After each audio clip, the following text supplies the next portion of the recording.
Го следите најновото петочно издание на регионалните вести. Со цел намалување на смртноста кај родилките и новороденчињата, тимот гинеколози и акушери, неонатолози и акушерки од клиничката болница од Тетово учеше за најновите протоколи и стандарди на Светската здравствена организација. Денес им беа доделени сертификати на здравствените работници кои учествуваа во двонеделната обука. За најновите протоколи и стандарди на Светската здравствена организација при перинаталната грижа, а со цел намалување на мајчината и новороденечката смртност, учеше тимот гинеколози и акушери, неонатолози и акушерки од клиничката болница од Тетово. Денес им беа доделени сертификатите на здравствените работници кои учествуваа во двонеделната обука. Денес сме дел од реализацијата на еден од проектите за заштита на населението, која е, како што знаеме, една од приоритети и главните цели на Министерството за здравство е здравствена заштита, подобрување на здравствена заштита на граѓаните. Во овој аспект во некои области имат приоритет, како што е случај заштита на здравјето на бремените жени, на породилките и новороденчињата. Во конкретниот случај се работи за примена и аплицирање на нови знаења, вештини во совладување на компликациите, значи пред бременоста и на самото породување и после породувањето. Следејќи ги гайдлайнсите на современите постапки и протоколи за намалување на компликациите, односно смртноста и на мајките, но и на новороденчињата. Обуката за ефективна перинатална грижа на која учествуваа 21 медицински работник од клиничката болница од Тетово се состоеше од теоретски и практичен дел. Во рамки на теоретскиот дел беа презентирани најнови знаења и вештини базирани на докази. Овој проект е во партнерство на УНФПА со владата на Република Македонија и се однесува на намалување на мајчината и новороденичката смртност во државата. Оваа тема беше одбрана како приоритет поради растечките бројки во минатите години и секако дека пристапот и кон подобрување на овие бројки, односно и кон подобрување на квалитетот на услугите што ќе доведе до намалување на овие бројки е процес кој што трае и каде што не може само една компонента или еден сегмент да се опфати. Например, во исто време со обуките се развиваат протоколи, значи точни чекори што треба лекарите да прават во одредени состојби, односно здравствениот персонал кој што е инволвиран во фазата пред породување, во текот на породување и после породување, какви стандарди да користат чекорите за да нема забуни и да се знае што точно треба да се направи со родилката и со бебето. Во исто време се работи на подобрување на свесноста на самите жени за кои се ризичните знаци во бременоста, затоа што таа свесност може да доведе до рана детекција на потенцијални проблеми и за подобрување на самите исходи. Значи, како што реков, ова е процес, треба да се создадат профили кои што и се создаваат профили кои што своите знаења ќе ги применуваат и за чија работа ќе постои постојан мониторинг. Значи нема не завршува тука обуката па завршува све, туку продолжува. Една, како што реков, од целите на УНФПА во глобалниот стратешки план на УНФПА е намалување, односно сведување на мајчината смртност на 0. Кај нас, за жал, и бројки се уште немаме, точни колку се, меѓутоа се уште се случува. Значи, треба да го сведеме на 0, а може. Една од состојбите која што може да се превенира, дефинитивно, и затоа се работи на превенција на такви неубави исходи. Во рамки на партнерството на Фондот за население на Обединетите нации, УНФПА, со владата на Република Македонија и Министерството за здравство за намалување на мајчината и новороденечката смртност, предходно низ истата обука мина и мултидисциплинарен тим од Универзитетската клиника за гинекологија и акушерство во Скопје. Правна држава и граѓанско општество и економскиот развој како предуслов за интеграција во Европската Унија се темите на двете меѓународни научни конференции кои се одржаа на Државниот универзитет во Тетово. Почитување на граѓанските права и граѓански слободи значи нивно учество во реформите и развојот на институциите, рече ректорот на Државниот универзитет во Тетово во Унета Мети. Тој смета дека граѓаните не се доволно вклучени во целиот овој процес, но сепак придонеле за слобода на говор, донесување на одредени закони, транспарентност на институциите и зајакнување на нивните капацитети. Сметаме дека важна улога во потекнување на институциите за почитување и спроведување на законите, остварување на нивните обврски на тамошно продлабочување на институционалните реформи, кои ги потекнуваат учеството и соработката, им припаѓа на граѓанското општество. Нова се случува во државите со функционална демократија, каде што се почитуваат граѓанските права и правото на граѓанското општество, за да учествуваат во процесите на донесување одлуки, пристапот до информација од јавен карактер, правото да предлагаат закони, слобода на говорот и многу други права кои се гарантираат со устав. Меѓународната заедница повикува на длабоки реформи, особено во областа на правото, чии реформи ќе имаат директни ефекти во други важни сектори, вклучувајќи го и граѓанското општество. Универзитетскиот професор Мерсил Биляли смета дека улогата на граѓаните во формирање на демократска држава засега во Македонија е на многу ниско ниво. Со процесот на интеграција на Македонија во евроатлантските структури, овој процес ќе се забрза. Иако многу е инвестирано во однос на невладиниот сектор и многу што меѓутоа резултатот очигледно, значи не може многу да се пофалиме со резултатите, но секогаш мора да бидете упорни да продолжите понатаму. Мислам дека ако го фатиме возот што не очекува, најверојатно граѓанскиот фактор ќе има повеќе поголема релеванција во однос на тоа како партнер да биде во однос на владините програми, владините проекти и така на. За сега тоа се сведува на формалност. И би сакал тоа што побрзо да помине. На конференцијата насловена како економски развој како предуслов за интеграција во Европската унија беше истакнато дека воспоставување на еднакви економски услови на конкуренција е основен услов за развој на економијата и нејзино приближување до стандардите на земјите од Европската унија. Технолошкиот парк при Универзитетот на Југоисточна Европа во Тетово по четврти пат е местото каде се одржува меѓународен хакатон по идеја на Американската вселенска агенција НАСА, при што ќе се изберат најдобрите компјутерски проекти. NASA Space Up Challenge е глобален хакатон кој се одвива 6 години поред и 4-та година ке нас тука во Технолошкиот парк при Универзитетот на Југоисточна Европа и во кој учествуваат околу 25.000 луѓе низ целиот свет. Годинава во Македонија, односно во Технолошкиот парк, имаме 50 учесници кои што се пријавија на овој хакатон и ќе работат во 10 поединечни групи на теми, односно предизвици кои се од интерес на НАСА и Американската вселенска агенција. Тие предизвици се поврзани со глобалното загадување, прикажување на податоци, гравитација, вселенски летала и останати предизвици кои што НАСА ги сметаат за релевантни во полето на кое што работат.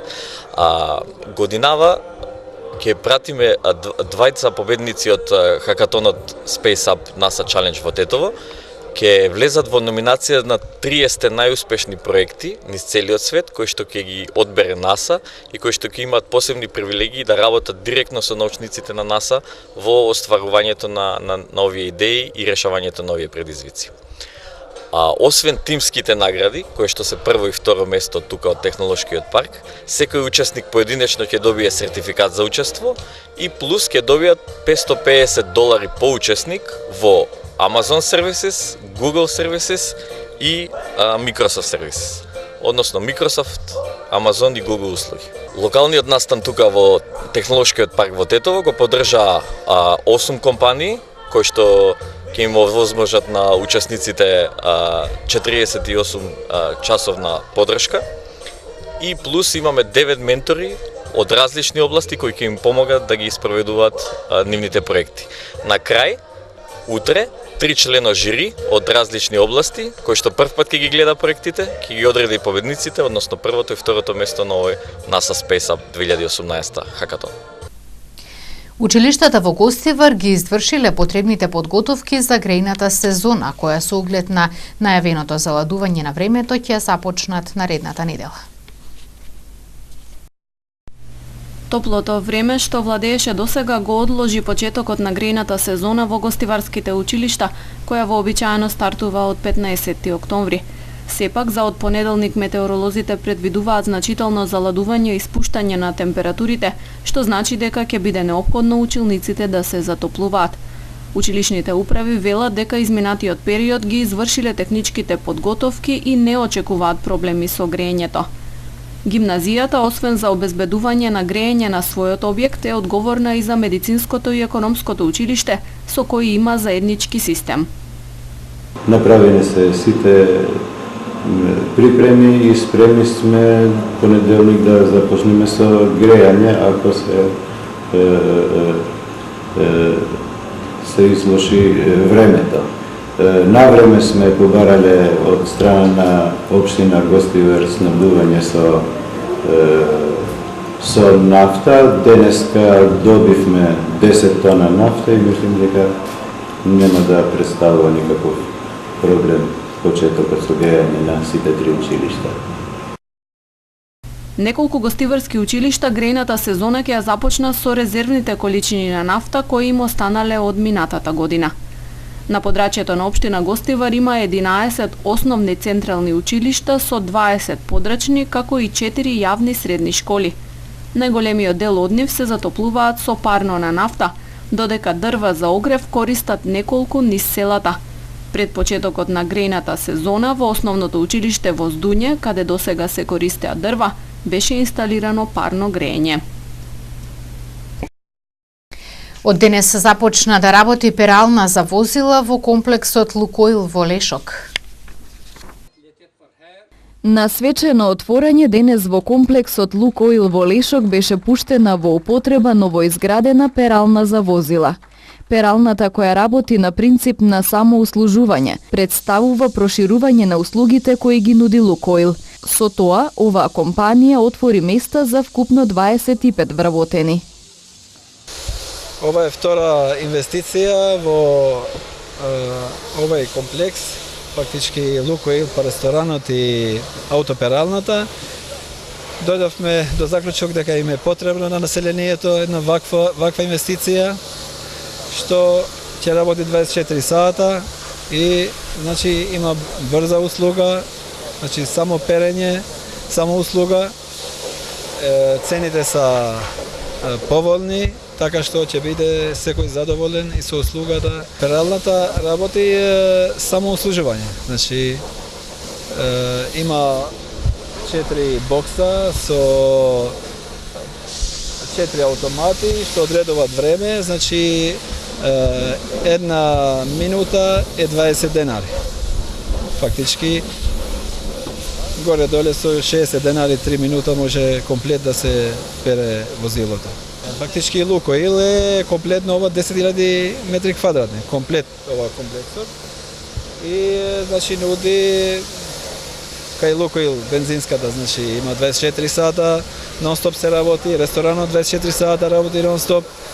И сега на тоа приклучивме и делот од пералната што ќе работи 24 сата. Фактички овде зголемуваме вработување, уште тројца ќе бидат вработени у пералната. Со тоа што се заокружува бројката на вработени на 25 вработени во комплет ова инвестиција. Комплексот Лукоил во Лешок, во кој функционираат бензинската пумпа, ресторанот, а од денес и пералната. На оваа локација работи веќе 5 години. Разбојништво на сточен пазар во Тетовско Боговиње. Савара Тетова во денешниот полициски билтен информира и за сообраќајна незгода и за недолично однесување на 27 годишен тетовец со полициски службеник. 69 годишен жител од гостиварско Мало Турчане вчера пријавил разбојништво што врз него го извршиле две непознати лица. Одејќи кон добиточниот пазар во Тетовско Боговиње, каде претходно пристигнал, му се доближиле двете лица и му предложиле да појде со нив, зашто наводно тие имале добиток за продавање. Набрзо тргнале кон центарот на селото и потоа физички го нападнале, од што паднал во безсознание, а пошто му одзеле 300 евра и 800 денари. Се упатил дома, а потоа го пријавил случајот во полициското одделение Камењане, информира Савара Тетово. Во продолжение на полицискиот билтен на СВР Тетово информација за сообраќајна незгода случајна на локалниот пат Тетово-Фалише вчера околу 14 часот и 50 минути. Во неја учествувале патничко возило Ауди со тетовски регистарски таблици, управувано од 57 годишниот тетовец ИИ и мотоцикл Боатијан. Исто така со тетовски таблици што го управувал 38 годишниот тетовец БИ. Во судирот мотоциклистот БИ и неговиот сопатник 22 годишниот АБ со истото возило пренесени се во Тетовската клиничка болница. По извршениот увид се утврдуваат сите поединости поврзани со оваа сообраќајна незгода. СВР Тетово информира и за недолично однесување на учесник во сообраќајот. Имено вчера околу 19 часот полициски службеник на секторот за внатрешни работи Тетово, превземајќи мерки околу погрешно паркирани возила на улица Маршал Тито во Тетово, констатирал прекршок од патничко возило Голф со тетовски регистарски таблици. Кога побарал возилото да се подигне, му се доближил 27 годишниот ФБ од Тетово и почнал да му вика, да го навредува и дрско и агресивно да се однесува. Тетовецот ФБ лишен од слобода и се расчистува случајот. СВР Тетово со извештај од 50 акцијски контроли спроведени во изминатите 5 месеци во угостителски објекти за откривање на странски државјанки.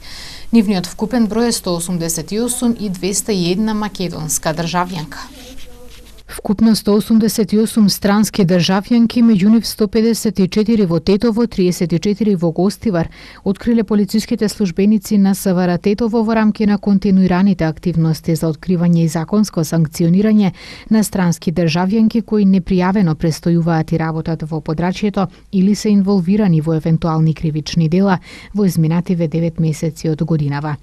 Најголем број од нив, 122 се од Република Албанија, 38 од Република Србија, 17 од Република Косово, 5 од Република Бугарија и по 2 од Црнагора, Словенија и Босна и Херцеговина.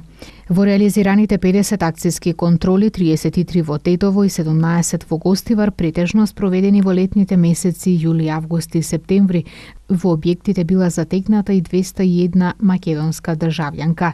Најголемиот број од странските државјанки на возраст биле од 18 до 45 години. По нивното приведување предадени се на одсекот за прекуграничен криминал, миграција, странци и реадмисија, а потоа поголемиот број од нив биле изведени пред судија за прекршоци на основните судови во Тетово и во Гостивар.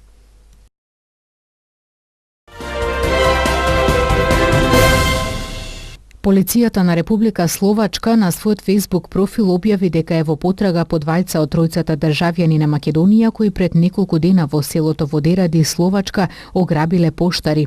Станува збор за Славчо на возраст од 28 години, 24 годишниот Кристијан и 42 годишниот Горан. Тројцата се осомничени за грабеж и се соочуваат со затворска казна од 7 до 12 години. Полицијата го уапсила Славчо, а е во потрага по Кристијан и Горан. Словачката полиција објави фотографии од разбойниците од Македонија и бара помош од граѓаните. Критичното утро Горан останал во автомобилот, а неговите двајца пријатели во заседа ги чекале поштарите. Во моментот кога ги забележале, разбойниците ги турнале, ги испрскале со спреј по очите и им се заканувале дека ќе употребат пушка. Ги зеле парите и заминале со автомобилот, но полицијата веќе ги следела. Двајца од нив скокнале од возилото и успеале да избегаат. Горан продолжил да вози, а подоцна неговиот автомобил бил пронајден од полицијата. Наредниот ден полицијата го апсила Славчо. Тимот неколку членови на криминалната полиција го расчистувала грабежот. По документирањето на случајот, полицијата покрена обвиненија за злосторството, пишува во Facebook објавата на полицијата на Република Словачка.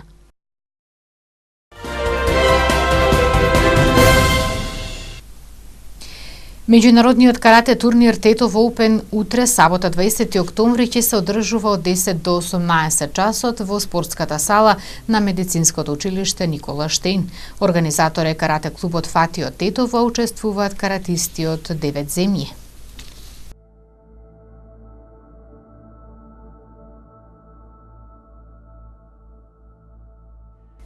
Времето денес беше сончево со слаб до умерен северозападен ветер.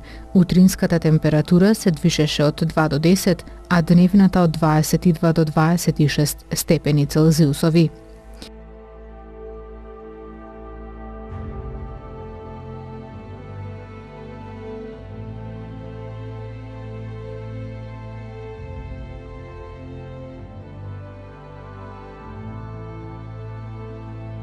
Утре ќе имаме променливо облачно време, проследено со пад на температурите. Повремено ќе дува засилен северен ветер.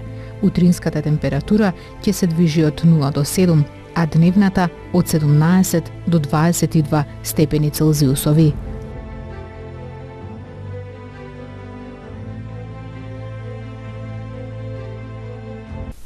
Вестите ги завршуваме овде. Благодарам што ги гледавте. Пријатно.